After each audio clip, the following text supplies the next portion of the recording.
శ్రీశైల భ్రమరాంబికా చెల్లి, ఏంటి అంత ఎత్తున ఉన్న శ్రీశైల శిఖరం వదిలి ఈ దుర్గమ్మ కొండకొచ్చావు?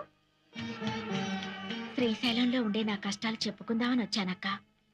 ఇంతలో నీ ముక్కు పుడకపోయిందని విన్నాను. పోలేదు. మరి గుళ్ళోనే ఉంది. గుళ్ళోనే ఉందా? కృష్ణవేణి చెల్లి నా ముక్కు పుడక అందుకోవాలని ఉరకలేస్తుంది. అది జరిగితే ప్రళయం వస్తుందిగా, అందుకని నేనే తీసేశాను. ఎక్కడుంది? ఈ రాత్రి 1000 సంవత్సరాలకి ఓసారి వచ్చే దుర్గాష్టమి. 7 గ్రహాలు మకర రాశిలో కలుస్తాయి. చంద్రగ్రహం సూర్యగ్రహం మాత్రం కన్యారాశిలో ఉంటాయి. ఆదిశక్తి అపరజ్యోతి ఆకాశంలో వెలుగుతుంది. త్రిమూర్తులు కూడా ఆ జ్యోతికి యజ్ఞశక్తిని ధారపోస్తారు. ఈ రాత్రి ఆ దివ్య గడియల్లో ఎవరైతే నా వ్రతం చేస్తారో వాళ్లకు నా ముక్కు పుడక దక్కుతుంది. నీ వ్రతం నేను చేస్తానక్క. ఏంటి శ్రీశైల భ్రమరాంబికవు? నువ్వు నా